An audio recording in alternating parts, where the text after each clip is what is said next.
اگر ای کاش یا همون I wish رو توی صحبت کردن‌های انگلیسی خیلی استفاده میکنین، این ویدیو حتما مخصوص شماست، چون میخوام دو تا از کاربردهای مهم I wish رو براتون بگم که به معنی ای کاش هستش. ببینید در زبان انگلیسی I wish دو تا کاربرد اصلی داره.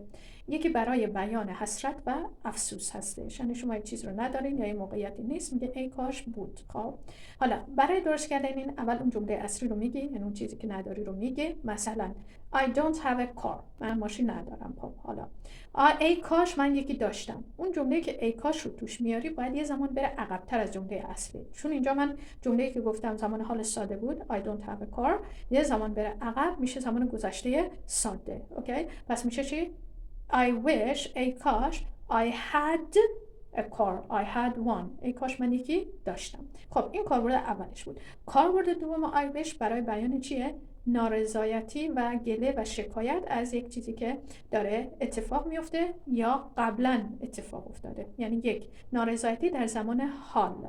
فرض کنید شما میگین که my sister is living now، مثلا خواهرم داره الان میره، ای کاش بیشتر میتونست بمونه. I wish رو میارین، بعد اون جمله بعدیتون رو باید با would یا could استفاده کنید. I wish she would stay longer، ای کاش اون بیشتر میمونست. خب حالا برای نارضایتی و شکایت در گذشته I wish رو چطور استفاده میکنیم؟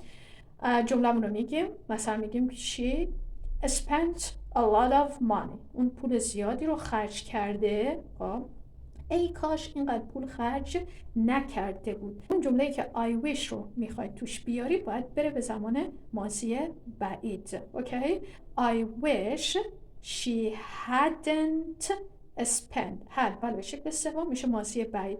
I wish she hadn't spent so much money، ای کاش اینقدر زیاد پول خرج نمیکرد. اوکی، مرسی از اینکه با من همراه بودید.